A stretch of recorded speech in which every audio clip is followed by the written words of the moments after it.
गीता 18 के श्लोक नंबर 62 में भगवान स्वयं कह रहे हैं कि अर्जुन उस परमेश्वर की शरण में जा जिसकी कृपा से परम शांति व शाश्वत स्थान अर्थात सतलोक को प्राप्त होगा। वो परमेश्वर कौन है, कहां है, कैसा है, जानने के लिए कृपया अवश्य सुनिए जगत गुरु तत्वदर्शी संत रामपाल जी महाराज के अमृत वचन। बहुत आंखों में पानी आ गया उस बच्चे के। युवा लड़का था, 25-26 वर्ष का, 30 का होगा, और कहे जी क्या मेरी सचमुच अक्षमा होगी? माँ बेटा हो गया, आप भक्ति कर, कोई दिक्कत नहीं। ये तो इस ऐसी कड़वी कुलीन है जैसे बालक है, छोटा सा बच्चा 2 वर्ष का। डॉक्टर ने दवाई दी, भाई दवाई दो। उसको कूट पीस के वह कुनीन की दवाई और डाल के थोड़े से पानी में मुंह में डाल दी। वो बच्चे का मुंह कड़वा हो गया, अपनी माँ का थप्पड़ मार रहा है। भाई दूसरे ने पकड़ा, उसका मार रहा है, तुमने मेरा जो है ना मुंह खराब कर दिया, रो रहा है, थप्पड़ मार रहा है। तो माता पिता को बुरा नहीं लगता वो बालक, क्योंकि उसको उनको पता है कि इसको कड़वा लगा इसलिए ये दुखी हो गया बेचारा, ये स्वस्थ हो जाएगा, इसको पिलाना जरूरी है, ये दुख रोए चाहे राजी रहे। तो ऐसे पुण्यात्माओं अभी तक आपको मीठी गोली खवाई है इन संतों और महंतों और ऋषि और महर्षियों ने। अब ये कड़वी कुनीन खिलानी पड़ेगी या दवाई आपको बहुत भयंकर रोग है। आप चाहे गाली दो इस दास को और चाहे जयकार करो, वो आपकी मर्जी। ये कुनीन ये दास जरूर खिलाओगा, चाहे कुछ भी आप कुछ भी महसूस करो। और जब आपका ये रोग कट जाएगा, जब देखना आपको ये वचन कितने प्यारे लगेंगे। क्या कहते हैं? तुलसी पिछले पाप से हरि चर्चा ना भावे, और जैसे जबर के बेगते भाई भूख विदा हो जावे। जैसे किसी को मलेरिया बुखार हो जा, वायरल हो गया, उसको क्या होगा कि रोटी कड़वी लगे, मनुखा दाख दे दे वह भी कड़वी लगे, किसी वस्तु को नहीं खाता, कहता मैं नहीं खाऊं, कड़वी लगती है। प्रतिदिन खाने वाला आहार भी आज उसको कड़वा लग रहा है।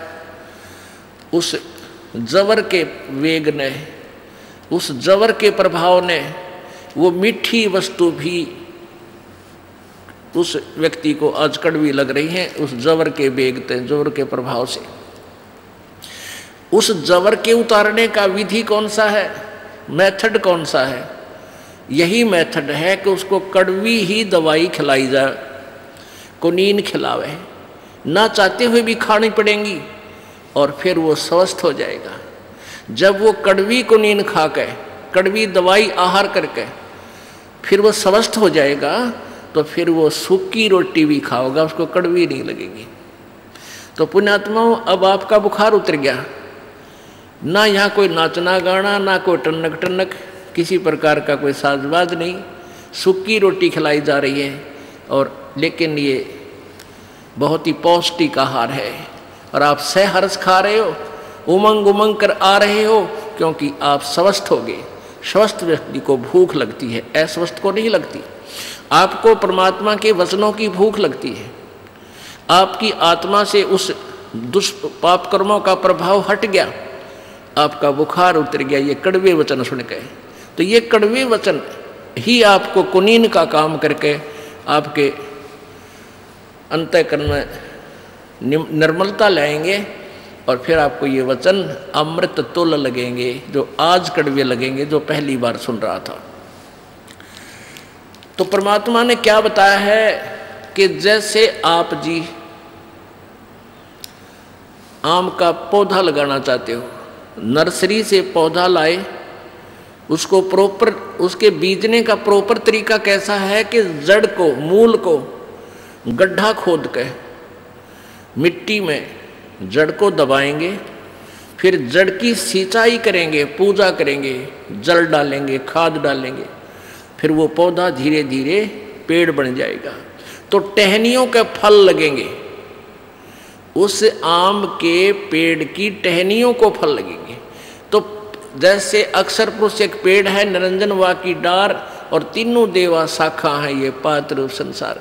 अब जड़ की पूजा करने से, मूल मालिक पूर्ण परमात्मा को इष्ट मानकर भक्ति करने से आपके शुभ संस्कार बनेंगे। आपकी भक्ति रूपी पौधा बड़ा होगा, और आम का पौधा यानी भक्ति रूपी पौधा जब बड़ा होगा, आपके शुभ संस्कार बनकर ब्रह्मा विष्णु महेश के पास जाएंगे। ये तीनों देवता फिर आपको बिना मांगे आपका संस्कार घर बैठे देकर जाओगे। अब परमात्मा यही बताना चाहते कि तुम इस अध्यात्म ज्ञान से परिचित नहीं हो, इसलिए लड़ पड़ते हो।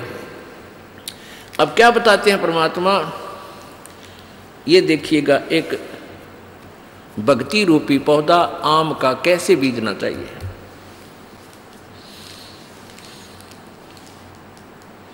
ये है सीधा बीजा हुआ भक्ति रूपी पौधा, यानी शास्त्र अनुकूल साधना। अक्षर पुरुष एक पेड़, ये है मूल मालिक, ये तो पूर्ण परमात्मा है जो जड़ है। ये पौधा हमने गमले में लगा रखा है, दिखा रखा है, समझो ये मिट्टी में है, गड्ढा बना रखा हो, तो इसकी मूल की पूजा करेंगे, जड़ की सिंचाई करेंगे। आहार तना में गया, तना से डार में, यानी ज्योति निरंजन ब्रह्म में, और ब्रह्म से फिर ये तीनों शाखाओं में, फिर यहाँ तीनों शाखाओं में रजगुण ब्रह्मा, सदगुण विष्णु, तमगुण शिव जी में। फिर ये जो बड़ा पेड़ हो जाएगा तो इन टहनियाँ का फल लगेंगे। ब्रह्मा विष्णु महेश ही आपको आपका वर्क डन देंगे, किया हुआ कर्म यही देंगे और कोई नहीं देगा। ये हमारे एक अभिन्न अंग हैं, इस संसार रूपी वृक्ष के एक अभिन्न अंग हैं। ऐसा कौन मूर्ख होगा जो ये कहेगा कि टहनियों को काट कर फेंक दो? नहीं, केवल दास इतना कहता है। परमेश्वर कबीर जी ने बताया है कि एक साध्य सब सदै, और सब साध्य सब जावे, माली सींचे मूल को वो फले फुले गावे। अब देखो, इस जड़ के साधने से, एक ही के साधने से, एक के साध्य,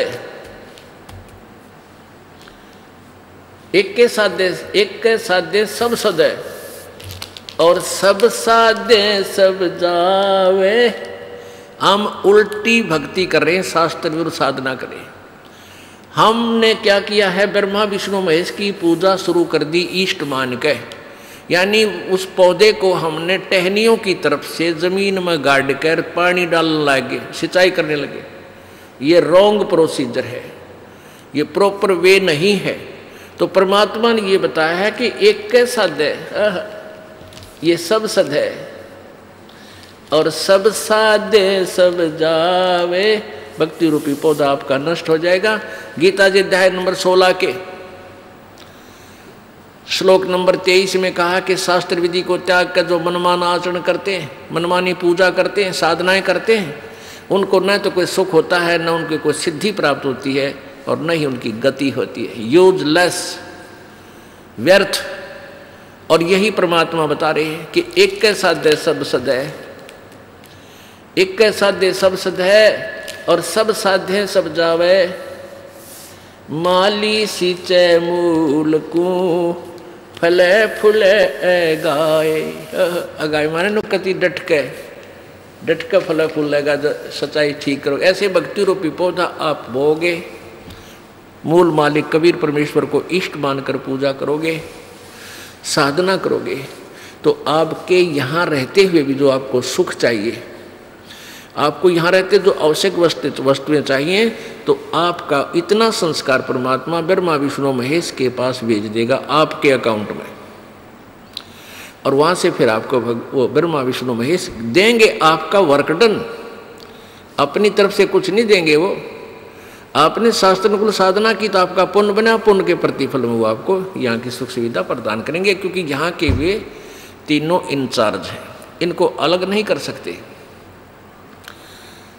तीनों देवा दिल में बसे, ब्रह्मा विष्णु महेश, प्रथम इनको वंदना, फिर सुन सतगुरु उपदेश। परमेश्वर ने कहा कबीर जी ने कि तीनों देवता दिल में बसे, यानी ये आदरणीय है आपको। ये ब्रह्मा विष्णु महेश अनादरणीय नहीं है, आदरणीय होने चाहिए। और इनसे आगे फिर कहते हैं तीनों देवा जल में बसैये ब्रह्मा विष्णु महेश, और प्रथम इनकी वंदना। फिर सुन सतगुरु उपदेश। हम पहले प्रथम फर्स्ट मंत्र आपको इन्हीं से स्टार्ट करते हैं, और फिर सुन सतगुरु के बोल।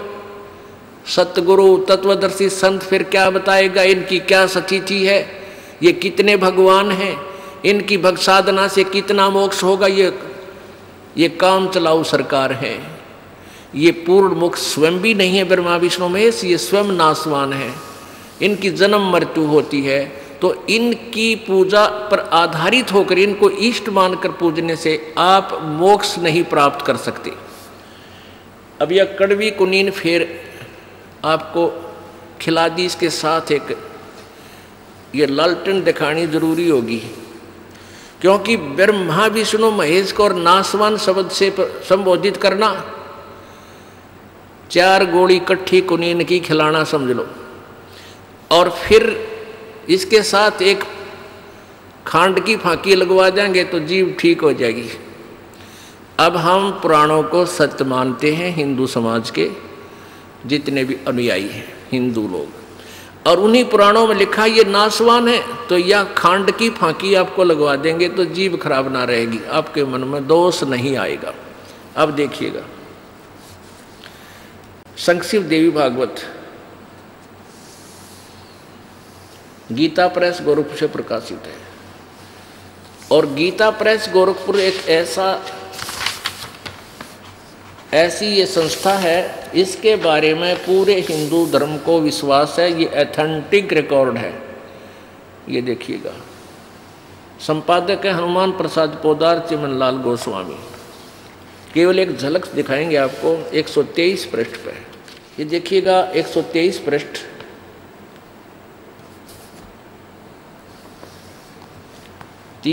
तीसरा स्कंद। तुम शुद्ध स्वरूपा हो। भगवान विष्णु जी दुर्गा देवी की स्तुति करते हुए कह रहे हैं, तुम शुद्ध स्वरूपा हो, यह संसार तुम्ही से उद्भासित हो रहा है। मैं ब्रह्मा और शंकर हम सभी तुम्हारी कृपा से विद्यमान हैं। हमारा आविर्भाव और तिरोभाव हुआ करता है। केवल तुम ही नित्य हो, जगत जननी हो, प्रकृति और सनातनी देवी हो। आविर्भाव माने जन्म, तिरोभाव माने मृत्यु। ब्रह्मा विष्णु जी कह रहे हैं, मैं विष्णु, मैं ब्रह्मा और शंकर हम सभी तुम्हारी कृपा से विद्यमान हैं। हमारा आविर्भाव माने जन्म और तिरोभाव माने मृत्यु होता है, हुआ करता है। हम नित्य नहीं है, केवल तुम ही नित्य हो।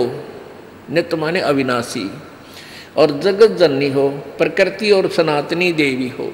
प्रकृति दुर्गा को कहा, ये भी याद रखना, ये गीता जी में काम आओगा आपका, जब ये दास आपको ब्रह्मा विष्णु महेश की स्थिति सृष्टि रचना श्रीमद् भगवद गीता जी के अंदर प्रमाणित करेगा।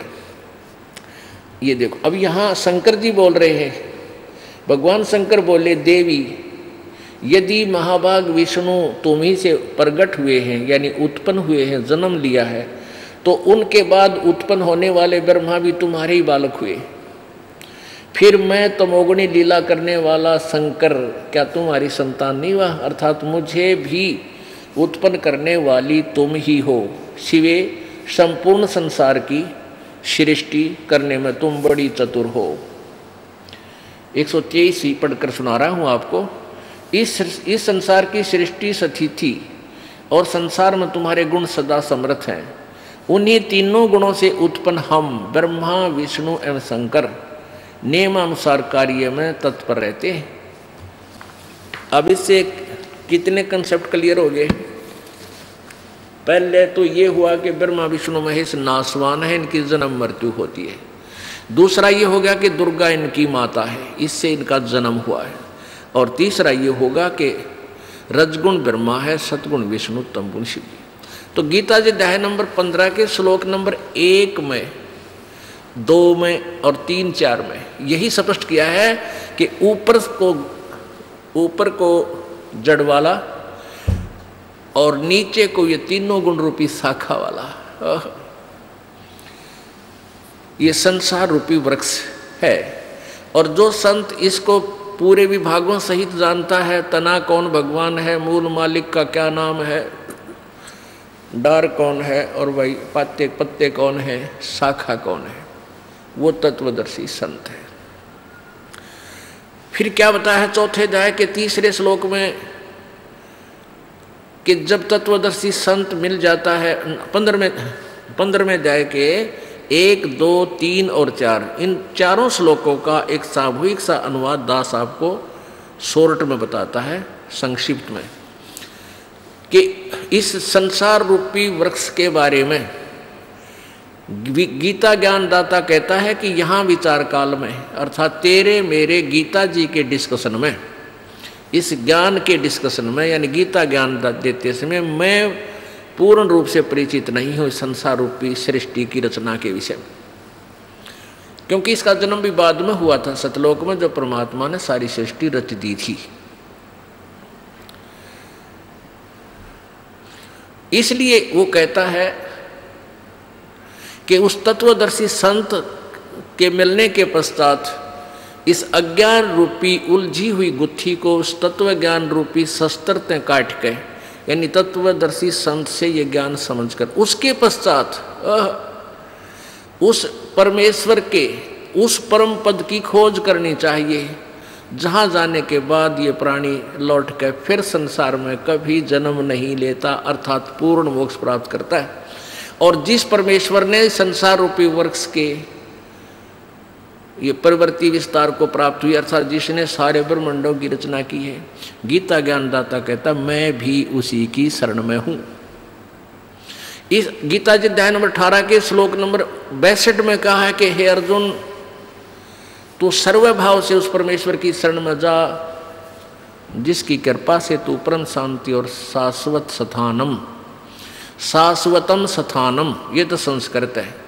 शाश्वत माने सदा रहने वाला, सनातन सबसे पहले वाला और सदा रहने वाला, अविनाशी अचल, और स्थान माने धाम कहो, स्थान कहो, लोक कहो, हम उसे सतलोक कहते हैं। यजुर्वेद अध्याय नंबर 5 के मंत्र नंबर 32 में इसको रत धाम कहा है। रत माने सत्य, धाम माने लोक को, स्थान को, कि वो कबीर परमात्मा रत धामा शवर ज्योति रत धामासी, वो स्वयं प्रकाशी सतलोक में रहता है, सतलोक वासी है, सतलोक वाला है, सतलोक का मालिक है। पुण्यात्माओं, गीता जी अध्याय नंबर 18 के श्लोक नंबर 66 में, गीता जी अध्याय नंबर 18 के श्लोक नंबर 66 में एक निर्णय दिया है। जैसे गीता जी अध्याय नंबर 8 के श्लोक नंबर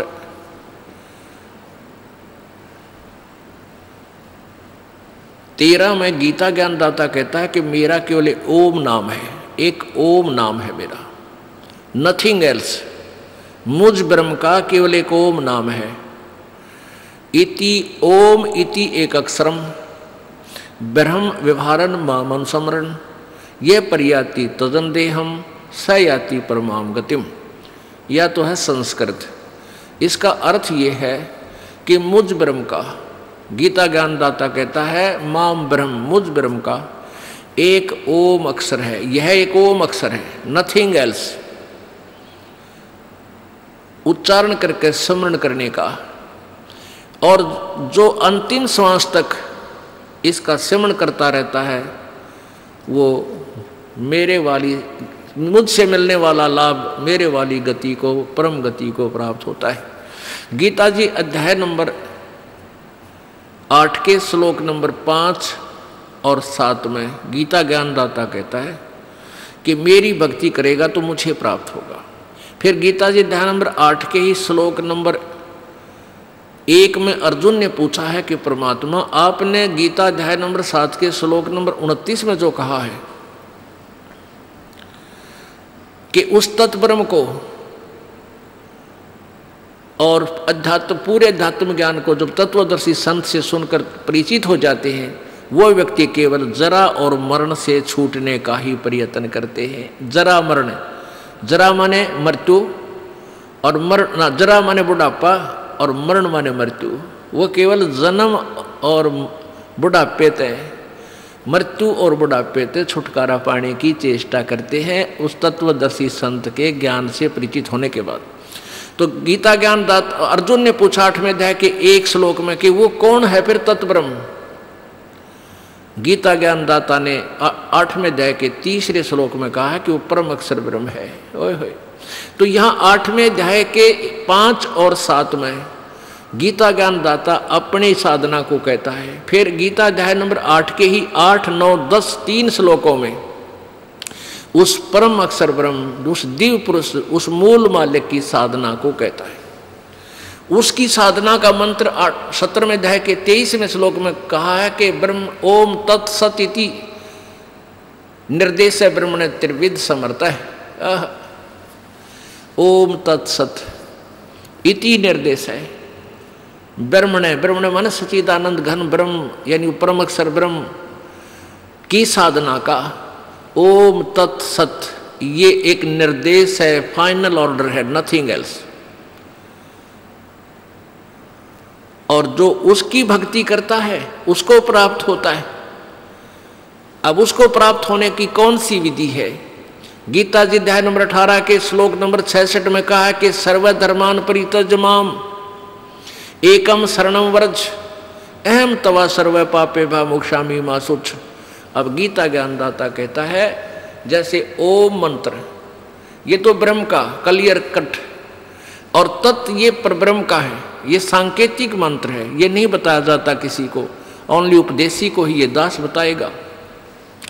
और इस दास के अतिरिक्त कोई भी इस पृथ्वी पर इस मंत्र का दान करने का अधिकारी नहीं है। अगर कोई इस दास से उपदेश लेकर 1-2 दुष्ट आत्मा इस कार्य में लगी हैं, उनसे जो उपदेश लेता है वो डुप्लीकेट पासपोर्ट समझ लो वो बना रहे हैं, फिर दोनों दोषी होंगे भगवान के दरबार में। तो इस तत्व का जो मंत्र है ये ब्रह्म का अक्षर पुरुष का है, वो सांकेतिक है, दास बताएगा। और सत जो है वो सार नाम है, ये दास बताएगा, वो पूर्ण ब्रह्म परम अक्षर ब्रह्म का मंत्र है। इन तीनों मंत्रों के जाप की कमाई के बल से, भक्ति के बल से हम सतलोक जाएंगे। तो गीता ज्ञानदाता 18वें अध्याय के 66वें श्लोक में कहता है कि सर्वधर्मान परित्यज्य माम एकम शरणम व्रज। इन अनाड़ियों ने जिन्होंने आज तक गीता जी का अनुवाद किया वो पूरा झूठा किया है, गलत किया है। व्रज माने जाना होता है और उन्होंने व्रज का अर्थ आना किया है, क्योंकि उनको पता नहीं था, वो श्री कृष्ण से ऊपर कोई भगवान नहीं मानते थे। अब इसका क्या अर्थ बना है? गीता ज्ञानदाता ब्रह्म बोल रहा है कि मेरे सतर की जो धार्मिक क्रिया साधनाएं हैं, सर्व धर्मान परित्यज्य माम, मेरे सतर की जितनी भी तूने साधना, जैसे ओम मंत्र का जाप और ये 5 यज्ञ जो आपसे यहाँ कराई जा रही है, एक यज्ञ है धर्म की, जो है धर्म भंडारा चला दिन रात अखंड, मालिक का सदा व्रत चल रहा है। इसमें जो सहयोग देता है, कोई 10 रुपये, कोई 2 रुपये, कोई 50 रुपये, कोई लाख रुपये, तो उसका धर्म यज्ञ। और ये ऊपर शेड बना रखा, पंखे ला रखे, मैट बिछा रखे, रजाई मंगा रखी, ये धर्म यज्ञ है। और दूसरी यज्ञ ध्यान, जब यहाँ आते हो तो मालिक याद आता है, ना तो संसार में भगवान नहीं याद आता शीघ्र सी। और तीसरी यज्ञ हवन की, यहाँ जोत जगह है परमात्मा की, अखंड हवन। हवन पुण्यात्माओं, जैसे अभी तक आपने देखा ये ऋषि लोग गेर का लकड़ क्यों कह के घर तक जा था, राजाओं ने पटा लिया करते, धनिया ने उन्हें कह देते अच्छा हवन करो, वहाँ गेर के 2-3 धड़ी लकड़ी और ठोके दे लोटे भर घी के स्वाहा स्वाहो पाटो पकड़े। अब उसमें क्या था दोस्त, वो अच्छी बात है हवन करना, लेकिन वो तरीका प्रॉपर नहीं। न्यू कारण आंधा न्योतर 2 बुलावे, अगर आंधे का निमंत्रण दोगे 2 आवेंगे एक की बजाय। तो कहने का भाव ये था कि वो ऋषि लोगों को हम क्यों बुलाया करते, क्योंकि हम अनपढ़ थे, उन्होंने अपना फायदा उठाया कि केवल एक ब्राह्मण ही पढ़ने का अधिकारी है, तुम अपना धंधा पीटो, जिसका जिसा काम है। परमात्मा ने ये कहा कि देखो भगवान की भक्ति प्रत्येक व्यक्ति कर सकता है और प्रत्येक ही शिक्षित होना चाहिए, ये गलत कर रखा था इन्होंने। तो अब आप सारे शिक्षित हो गए। अब मालिक ने जो खेल खेला है, ये समय इंतजार किया है कि अब अपनी प्यारी आत्माओं को अपनी महिमा में अब बताऊंगा और सारे सबका समझ में आएगी। अब आप सभी शिक्षित हो गए और सभी को मंत्र ये परमात्मा की वाणी याद होगी। छोटे छोटे बच्चा के पूरी आरती याद हो रही है भगवान की वाणी की। अब एक रुई, एक 1.5 ग्राम 2 ग्राम रुई लगेगी, एक जोत बना दे, खड़ी जोत लगा दी, उसमें घी डाल दिया जितनी आपकी इच्छा है, एक कटोरा भर दे, सारा दिन जलाए, तो उसमें वो घी उसमें डाल दिया और हम अपना मंत्र वाणी सुबह नित्यनेम करें, दोपहर में रमैणी करें, शाम में संध्या आरती करें, ये भगवान की वाणी भी हम बोलते रहते हैं, तो वो भी हवन हो रहा है। उस लकड़ियों वाले हवन की तुलना में ये हवन श्रेष्ठ है, क्योंकि इसमें आप एक 100 ग्राम रुई में 1 क्विंटल घी हवन कर सकते हो। उसमें घी, उसकी जोत न जलन नहीं दे, उसमें डालने जाएगी। 100 ग्राम जोत में 1 क्विंटल घी हवन कर सकते हो आप। और लकड़ियाँ में 1 क्विंटल घी हवन करने के लिए कम से कम भी 20 किलो तक कम से कम लकड़ी जला देते हो, तो उन लकड़ियों के जलने से कार्बन डाइऑक्साइड अधिक होती है। उस 2 धड़ी यानी 20 किलो लकड़ी समाप्त की जलने की तुलना में एक 100 ग्राम रुई की का प्रदूषण उससे कई हजार गुना कम होगा। तो हमने ये अपनाना है, तो हम अपना हवन डेली करें हैं।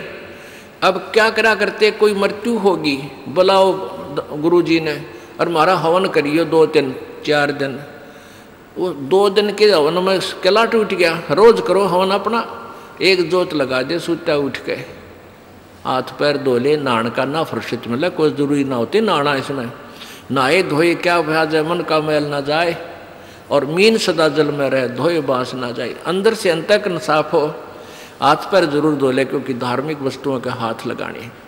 और जोत ला दे, अपना मंत्र करता रहे, काम करता रहे, अपनी आरती बोल ले, जा नित्यनेम भी कर ले, रोटी पोए जा, नित्यनेम चलता रहे। आजकल तो आधुनिक बहुत से उपकरण हो गए हैं, वैसे भी याद हो जाते हैं कुछ दिनों में। और नहीं बैठ कर अपनी किताब लेकर वह पढ़ ले। अब पर हवन हो गया तो हम अपना काम आप करेंगे। जो बात बनेगी, किसी के बच्चा हो जाता था तो उसने क्या कहा करते, 7 दिन तक तुम, जैसे पहले ज्योति तो सभी जलाते थे, तो क्या कहते थे, 7 दिन ज्योत नहीं जलानी तुमने, 13 दिन। वो तेरा गजब हुई हो, 13 दिन रोटी नहीं खाते या तुम और काम ना करते। और किसी की मृत्यु हो जाती है उसमें भी ऐसे कहा करते थे। जैसे जन्म होने पर तो वो जब तक वो छठ ना होती इतने कहा करते, मृत्यु के बाद कहते हैं 13 दिन तक आपने कोई धार्मिक क्रिया नहीं करनी।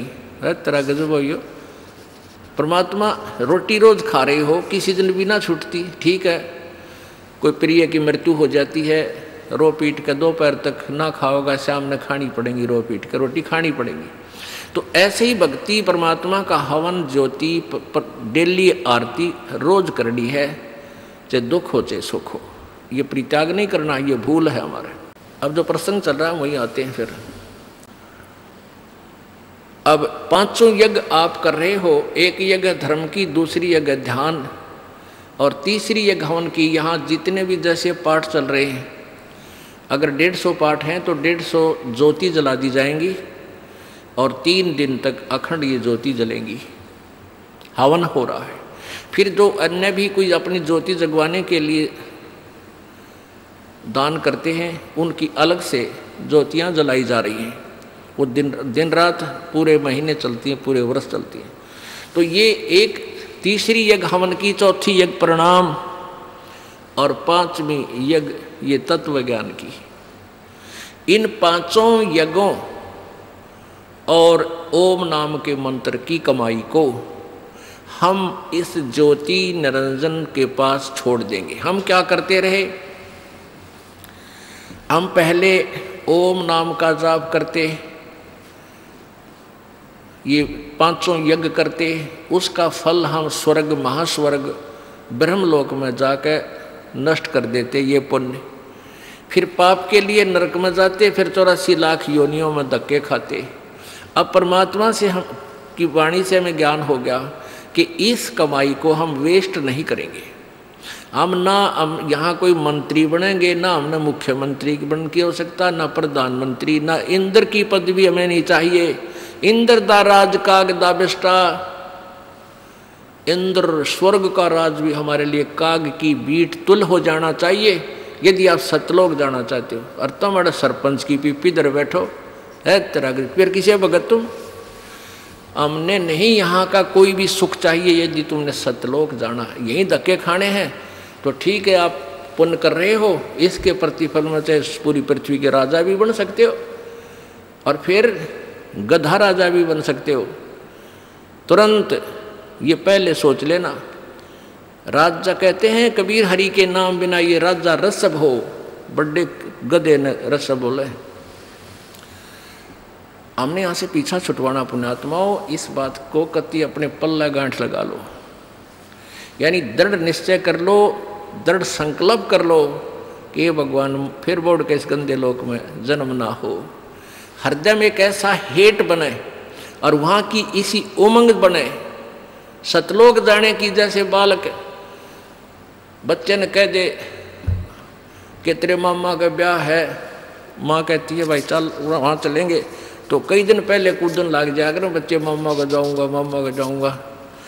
तो ऐसे ही हमने सतलोक जाने की उमंग भर जानी चाहिए। अगर आपके हृदय में ये पक्की दस जाती है कि वहाँ सतलोक है, वो सच्चा सुख सतल है, हमारा मूल स्थान वहाँ है, हमारे वहाँ पहले के कुछ साथी भी वहाँ रहे हैं जो हमारे की तरह बेवकूफ ना बने।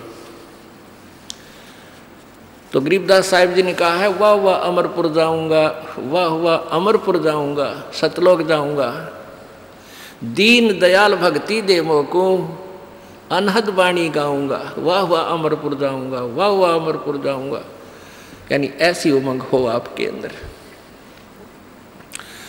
तो ऐसे ये 5 यज्ञ जब होगी तो 5 यज्ञों का प्रतिफल और ओम नाम की जो कमाई है हम यहाँ नहीं लेंगे, कत्ती भी नहीं लेंगे। चाहे हमने आपका तो बेरना पर दास तो थूके भी नहीं आके इस राज और पाठ और 21 ब्रह्मांड भी दे तो भी नहीं चाहिए। हमने तो झंझट मिटवाना संग जन्म का। 4 मुक्ति जहाँ चंपी करती माया होरी दासी, और दास गरीब अभय पद पर से वो मिले राम अविनाशी। उस सतलोक में जाने के बाद यहाँ की जो 4 मुक्तियों के सुख, जो अंतिम मुक्तियाँ हैं, और ये मुक्तियाँ चारों नाशवान हैं, ये इनका फल समाप्त होता है। और वहाँ की वो ये सुख जो तुम यहाँ चाहते हो, जो अंत में नष्ट होते हैं, वो कभी नष्ट नहीं होते। वहाँ ये भी सुख मिलेंगे।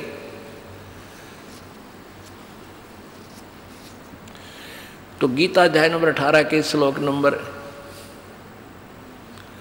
66 में कहा है, जो 62 में कहा ना जिस उस परमेश्वर की शरण में जा, तो 66 में कहा कि यदि तुम उसकी शरण में जाना है तो सर्व धर्मान परित्यज माम, मेरे सतर के सारी धार्मिक अनुष्ठान का फल मुझे छोड़। परित्यज यानी छोड़, या मेरे पास दे दे, मैं तुझे, क्योंकि जैसे हमने किसी का ऋण ले रखा है तो ऋण, और हमें बंधुआ मजदूर बना रखा है उसने, हम उसका ऋण दे देंगे, वो हमें बंध से मुक्त कर देगा। तो ये कहता है कि मेरे सतर के जो तूने यहाँ सैर सपट्टे करे हैं मेरे लोक में, वो किराया दे मेरा। और फिर तू एकम शरणम व्रज, एकम माने जिसके बराबर दूसरा ना हो, अद्वितीय, उस अद्वितीय भगवान, उस पूर्ण परमात्मा की शरण में जा, फिर मैं तुझे सब पापों से मुक्त कर दूंगा, तू चिंता मत कर। अब उस लोक में कैसे जाया जाएगा? होले सुहागण सुरता त्यारे, मालिक घर जाना है तू तो। होले सुहागण सुरता त्यारे, उस मालिक के घर में कैसे जाना है? तेरे कोटी में झांक सुरता, तो हे पति बुलावे हे, इस मोह ममता के जाल में तन काल फंसावे ही। गीता जी अध्याय नंबर 17 के श्लोक 23 में ओम तत्सत जो बोला है, तो हम क्या करेंगे? ओम नाम की सारी साधना, जप और 500 यज्ञ की गेठड़ी। पहले जो आपको पहला मंत्र दिया है, इस पहले मंत्र के जाप से, प्रथम मंत्र जो आपको देते हैं 7 मंत्रों का, तो इन 2 मंत्र फर्स्ट एंड लास्ट, ये तो परमेश्वर की साधना इसके पैरेलल है। ये इसलिए दिया जाता है कि जैसे आपको पहला मंत्र दे दिया और प्रथम मंत्र जो दिया जाता, हो सकता है महीने 2 महीने 6 महीने में आपका विश्वास रह को ना, और आपकी मृत्यु का समय आ गया तो आपकी टिकट कटने की बात है। भगवान से अविश्वास होते काल छोड़ा नहीं, और विश्वास है तो काल निकट नहीं आ सकता। परमात्मा कहते हैं जमजो राजा से डरे धर्म राय धर धीर, अदली असल कबीर है। तो कहते हैं उस जमजो राजा से डरे मिटे कर्म के लेख, अदली असल कबीर हैं कुल के सतगुरु एक। काल डरे करतारते जय जय जय जगदीश, और ये जोरा जोड़ी झाड़ता पगरज डारे शीश। कि कबीर परमेश्वर के सामने ये काल थर थर कांपता है। ब्रह्मा विष्णु महेश का पिता, यो 21 ब्रह्मांड का स्वामी, और ये मौत मालिक के चरणों की धूल अपने माथे से लगाती है, अर्थात उसकी आज्ञा का पालन करती है कि जब तक आप नहीं कहोगे मैं आपके भक्त को नहीं मारूंगी। तो अगर हम भगवान से, हम परमात्मा के अविश्वास कर लेते हैं, फिर काल संस्कार से अनुसार ही आपकी मृत्यु कर देगा, वह मृत्यु आ जाएगी। जब लग हंसा हमारी आना, और काल लगे ना तेरा बाणा। जब तक ये प्यारी आत्मा, परमेश्वर कबीर जी कहते हैं कि जब तक ये हंस, ये प्यारी आत्मा मेरी आन कान में, मेरी मर्यादा में रहेंगे, नियम भंग नहीं करेंगे, तो काल तेरा तीर नहीं लग सकता, तो इनको मार नहीं सकता, इनको बर्बाद नहीं कर सकता। तो क्या बताया है कि ये 2 मंत्र हैं फर्स्ट एंड लास्ट। यह कमाई पैरेलल चल रही है उस परम पिता की, ये भी उसकी कमाई है। और बीच के जो मंत्र हैं, एक गणेश जी जैसे मूल कमल के खोलने का वो मंत्र है, और इन कमलों के ऊपर इन ब्रह्मा विष्णु महेश, दुर्गा और गणेश, इनका अधिपत्य है। हमने इनके लोक में रहकर हम निर्धन हो गए, इनसे कर्जा ले लिया, हमने इनका कर्जा लौटाया नहीं, तो इन्होंने सब सुविधाएं बंद कर दी। जैसे हम विदेश चले जाते हैं, विदेश जाकर के हमने कोई फैक्ट्री वगैरह लगा ली, फैक्ट्री ठीक ढंग से हमने चलाई कोई ना, तो वहाँ सरकार से लोन ले लिया, और उधर से जब हमने वो टेलीफोन का बिल नहीं भरा, टेलीफोन कनेक्शन कट गया, बिजली का नहीं भरा, बिजली कनेक्शन कट गया, पानी का नहीं बिल भरा, पानी का कनेक्शन कट गया, तो हम दूने दुखी हो गए। तो उसका क्या, हम आना चाहते हैं स्वदेश, उसका तरीका है कि वहाँ कोई आपका एक ऐसा गारंटर बने जिसे सरकार स्वीकार करे, और वो गारंटर फिर आपका सभी सुविधाएं आपकी चालू करवाओ फैक्ट्री की, फिर आप कमाई करके उनका ऋण उतारो, तब स्वदेश आया जाएगा, नहीं तो नहीं आ सकते। तो ये पहले हम यहाँ विदेश आए हुए हैं, हम स्वदेश जाना है। कहाँ? सतलोक में। ये पृथ्वी हमारा विदेश है, ये काल का लोक है। यहाँ हमारी सारी सुविधाएं डिस्कनेक्ट हैं। अब ये बीच के जो 5 मंत्र हैं, इनकी कमाई से ये दास आपका गारंटर बनेगा, और फिर ब्रह्मा विष्णु महेश आपकी वो सुविधाएं फिर प्रारंभ कर देंगे। आपने किस्तों के अंदर इनका वो लोन उतारना है।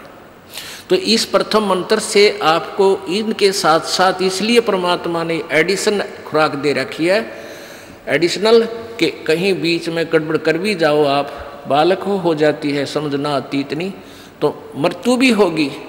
तो इन 2 मंत्रों के प्रभाव से फर्स्ट एंड लास्ट के आप तुरंत मनुष्य जन्म पाओगे, और फिर शुरुआत हो जाएगी भक्ति की। तो ये 5 बीच के मंत्रों से तो हम जैसे मूल कमल, फिर स्वाद चक्र ब्रह्मा जी वाला, मूल चक्र गणेश जी वाला, नाभि चक्र विष्णु लक्ष्मी जी वाला, फिर हृदय कमल शंकर जी वाला, और कंठ कमल दुर्गा वाला, ये खुल जाएगा। खुल जाने का मतलब है आप लोन फ्री होगे इस मंत्र के जाप तय। जब यहाँ से आप चलोगे, त्रिकुटी एक इंटरनेशनल एयरपोर्ट समझ लो। अंतर्राष्ट्रीय हवाई अड्डा है। और वहाँ पहुँचने से पहले तो आपने बहुत कुछ कागज कंप्लीट करने पड़ेंगे। जैसे राधा स्वामी वाले ठेका ले रहे सतलोक का, और ये कहते हैं हम नहीं मानते गीता और वेदों के, हमारे गुरु महाराज ने जो ज्ञान बता दिया वो फाइनल है हमारे लिए, वो गीता और वेदों से उत्तम है। और वो कहते हैं हमारे गुरु जी तो सीधा त्रिकुटी से प्रारंभ करते, हम तो त्रिकुटी पर जाते, हमने नीचे से कुछ लेना देना नहीं। अरे भले आदमियों, त्रिकुटी कोई बड़का का खेल है, त्रिकुटी में पहुंच जाओगे। ये बरवाड़े का बस स्टैंड थोड़ा है, कोई पैदल चला जा तो पहुंच गया, या साइकिल पर जा तो भी खड़ा हो जा जाके। त्रिकुटी तो इंटरनेशनल एयरपोर्ट है, वहाँ जाने से पहले आपने इस काल के झंझट से अपना पल्ला छुटवाना पड़ेगा। जब तुम्हें जान देंगे, कौन जान देगा, चौनी दो रहे नहीं बात करे अमेरिका जान की। तो पहले कमाई कर, सारे प्रोसीजर पूरे कर, अपना पासपोर्ट बनवा, वीज़ा लगवा, जब जाएगा एयरपोर्ट पे दे, जब जाएगा एयरपोर्ट पे दे जान देगा तेरे को। तो क्या बताते हैं, त्रिकुटी पर जब हम जाएंगे, जब इस दुर्गा तक से हम फारिग हो लेंगे कंठ कमल तक, फिर त्रिकुटी आओगा कमल, वो स्टेशन आओगा, वो इंटरनेशनल एयरपोर्ट है। अब वहाँ से जिसने जहाँ की साधना कर रखी है, स्वर्ग की या महास्वर्ग की या कोई और अन्य देवी देवता ब्रह्मा की या विष्णु की, वहाँ से उनको वहाँ की टिकट बना कर तुरंत बैठा दिया जाता है, गोली हो। अब हमने सतलोक की कर रखी, तो सतलोक की जो वहाँ फिर अकाउंट दिया जाएगा, परमात्मा आएगा इस दास के रूप में जब आप त्रिकुटी पर पहुँचोगे। लेकिन होगा जब आपके अंत समय होगा।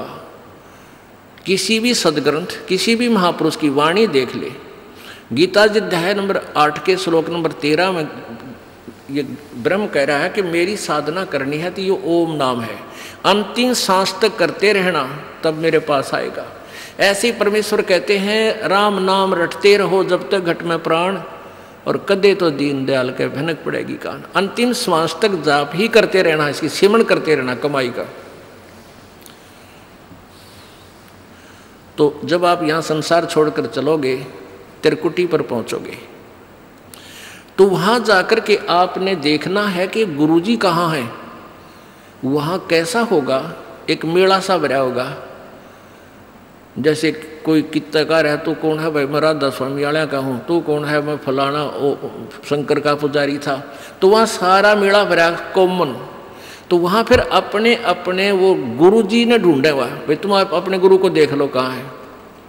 वो नकली होगा तो को पाओ को जा, और असली गुरु उनके भी होंगे तो वो आगे खड़े पाओगे ना, वो सीधे नरक में टाल दिए जाते हैं।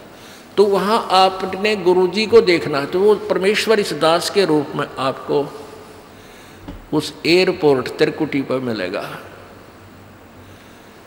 और फिर वो सारी क्रियाएं वहाँ फिर काल के दरबार में ले जाएगा, धर्मराज के में, कि भाई अपना अकाउंट कर मारे भगत का, इसकी इतनी कमाई है। जैसे वकील होता है, जा करके सारी सुविधा करवा देता है, सारे कागज पत्र तैयार करके सारी काम कर देता है, जमानत ले लेता है, दिलवा देता है। तो वहाँ पूरे कागज भर के, अरे भाई इसकी इतनी कमाई है, तुम्हारा इतना इसका बैलेंस है, क्लियर करो इसका, और चल भाई सतलोक में। फिर ब्रह्म बीच में जो ये ओम मंत्र का वहाँ दे दिया, जैसे सर्वधर्मान परित्यज माम एकम शरणम व्रज।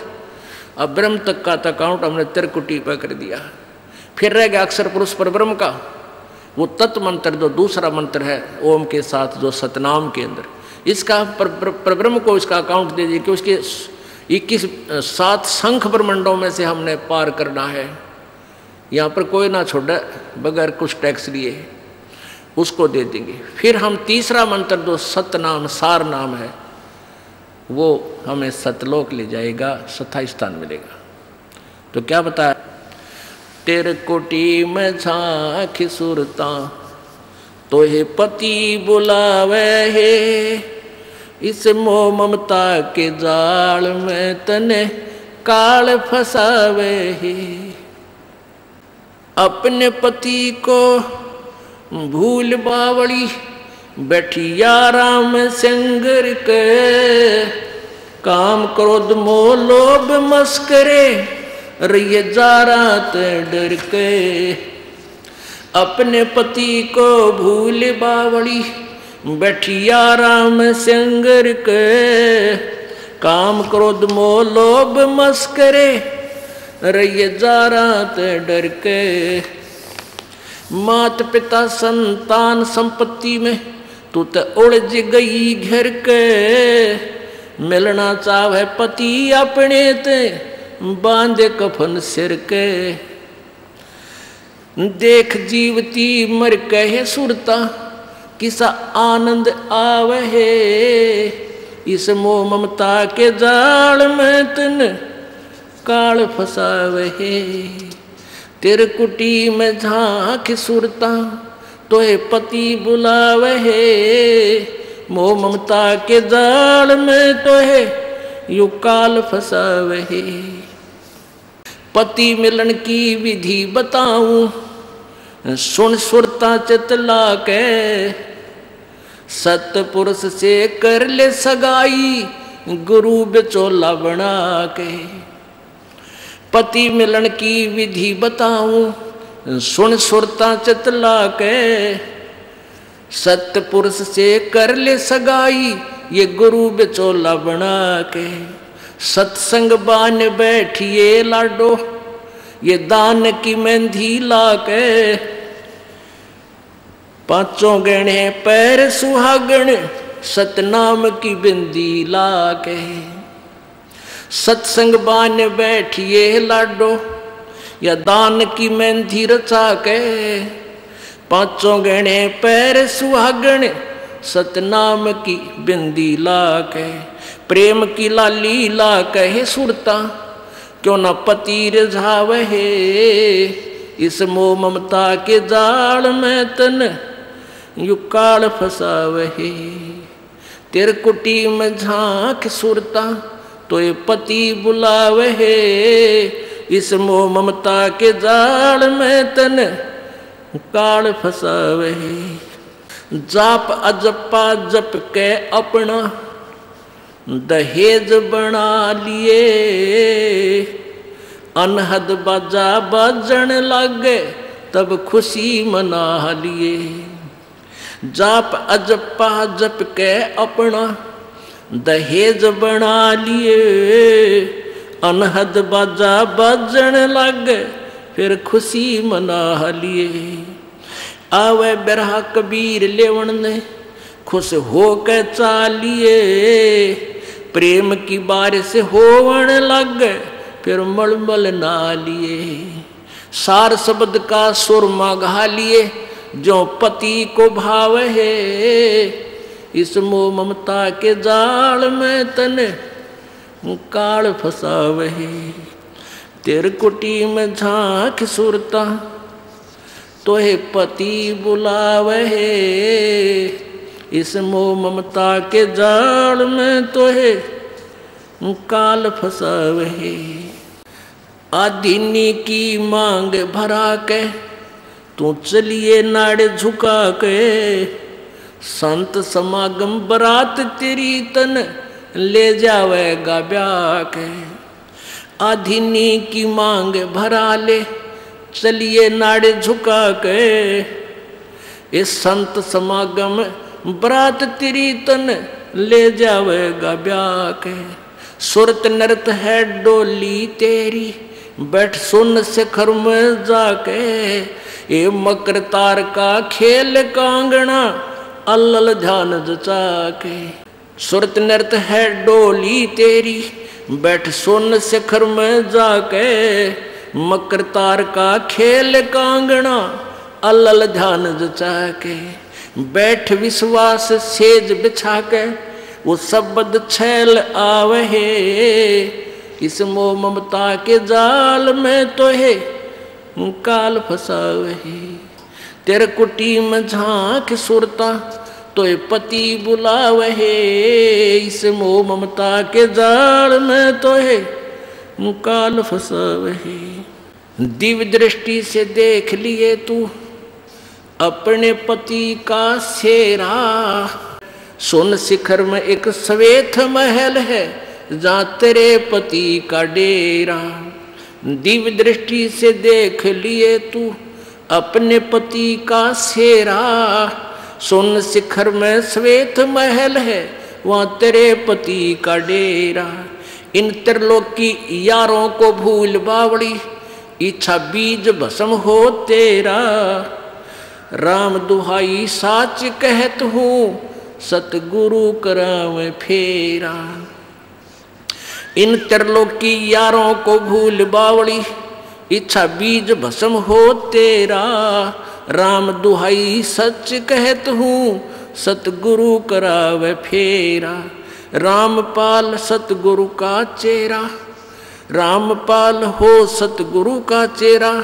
यू काल खड़ा लखावे है, इस मोह ममता के जाड़ में तो है काल फसावे है। तेरे कुटी में झांक सुरता, तो है पति बुलावे है, इस मोह ममता के जाल में तो है यू काल फसावे है।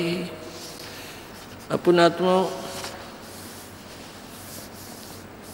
ये वही दवाई है जो थोड़ी सी बूरा में डाल कर दी जाती है। ये वही ज्ञान है जो परमात्मा ने बताया है। इस शब्द यानी पद्य भाग में इसको उसी तरीके से समझाया है। क्या बताया है कि त्रिकुटी में झांक सुरता, तो है पति बुलावे है, इस मोह ममता के जाल में यू काल फंसावे। आप दूसरे एक दूसरे में फंसे बैठे हैं। ये मेरा बेटा है, ये बेटी है, रिश्तेदार है, ये कार है या कोठी है, ये बहन है। तो पुण्यात्माओं, कल आपको बताया था एक लेवा एक देवा दूतम, और कोई किसी का पिता नहीं पूतम। ऋण संबंध जुड़ा एक ठाठा, अंश में सब बारह बाटा। ठीक है, जब तक हमने ये देख लो कि हम सफ़र कर रहे हैं, हम एक कंपार्टमेंट में बैठे हैं, एक डिब्बा में बैठे हैं ट्रेन के में, तो वहाँ आपके साथ हैं जो भी आपके साथी हैं, वो सब हम सफ़र हैं। उनसे प्यार से रहना है, अच्छा शिष्टाचार से व्यवहार करना है, एक दूसरे के दुख में दुखी होना है। कोई बीमार है उसके लिए पानी लावे, ट्रेन रुक जाती है भाग कर ठंडा मांगे, ठंडा लावे, यानी उसकी सेवा करें। आप एक दूसरे से प्यार में रहें, और जिसका जहाँ स्टेशन आता जाएगा वो उतरता चला जाएगा। तो ये संसार, अब हम सफ़र में हैं सभी, और एक कंपार्टमेंट हमारा एक परिवार है। तो हमने एक दूसरे के साथ बहुत अच्छे शिष्टाचार से, बड़े प्यार से एक दूसरे के दुख में दुखी होकर रहना चाहिए, ताकि ये सफ़र आसानी से कट जाएगा। और उस कंपार्टमेंट में और खींचा तानी ताना बाजी आपस में झगड़ा शुरू हो गया तो कहर हो जाएगा, 2 घंटा सफ़र मुश्किल हो जाएगा। तो ऐसे हम इस संसार, इस सफ़र में हैं, और जिसका जिस समय भी वो बस स्टैंड व स्टेशन आ जाएगा वो वहीं उतरना होगा, शेष आगे चल पड़ेंगे। तो ऐसे सोचकर हमने इसमें रहना। क्या बताते हैं, तो वो सफ़र में चलने वाले व्यक्ति वहीं तक सीमित होते हैं, फिर आगे रिश्तेदारी नहीं बनाते उनके साथ, ना उनसे कोई संबंध रखते। लेकिन जब तक वहाँ रहते हैं सभ्य व्यक्ति बहुत ही अच्छी तरह प्यार से बहन भाई को, बहन को बहन की दृष्टि से, माई को माँ की दृष्टि से देखते हुए, यानी हर तरह से चलते हुए अपना अच्छी तरह सफ़र तय कर लेते। तो ऐसे ही हम संसार रूपी, जीवन रूपी सफ़र में एक परिवार रूपी कंपार्टमेंट में बैठे हैं, डिब्बे में। तो इनको अपना ही नहीं मान, इनके साथ ही उलझना नहीं है, अपने स्टेशन पर उतर जाना चाहिए तुरंत ही। तो ऐसे ही हमने यहाँ से आगे चलने की विधि बनानी है।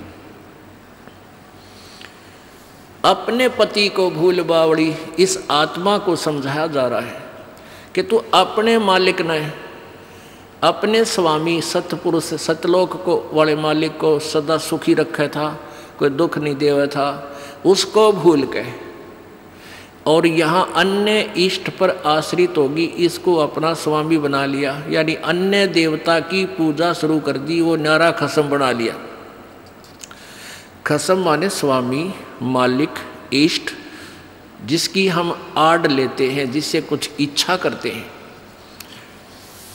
अपने पति को भूल बावड़ी बैठी यारा में सिंगर के, और काम क्रोध मोह लोभ मस्करे रहिए इन जारा ते डर के। माता पिता संतान संपत्ति में तो उलझ गई गिर के, और जब मिलना चाहे पति अपने पर बांध कफन सिर के। अब तो यही ये संपत्ति मेरी है, ये संतान मेरी है, तेरा बुद्धि का दायरा यदि यहीं तक सीमित है तो फिर तू यहीं रह जाएगी। ये कौन है? ये मालिक के बच्चे हैं, आपके संस्कारवश आपको सेवा दी है इनकी।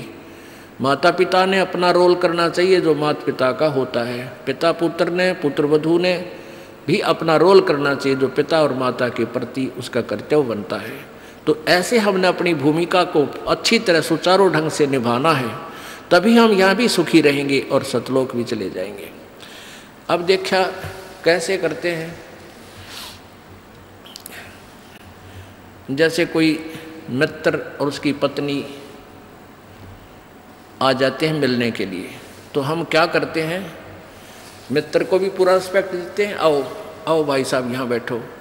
उनकी पत्नी आती है, आओ बहन जी, आओ बहन जी बैठो, और प्लेट ले आवें, सब्जी आप ठा के ले आवे, ले खाना खाओ, हैं बिस्कुट खा लो, चाय पी लो, कितना प्यार देते हैं। और अपनी पत्नी ने खुरकावा घुटकी गाल है तो, और दूसरे की पत्नी को कितना प्यार से बोल रहे हो। तो क्यों ना हम अपने घर में भी ऐसा ही माहौल बना लें। अब जैसे घर में कोई नुकसान करके कोई राजी नहीं, कोई नहीं करता, ठीक है, अनजान बालक तो कुछ भी कर दें, ना पत्नी करे नुकसान और ना ही पति कर सकता। ये तो होना हो सब वो हो जाता है।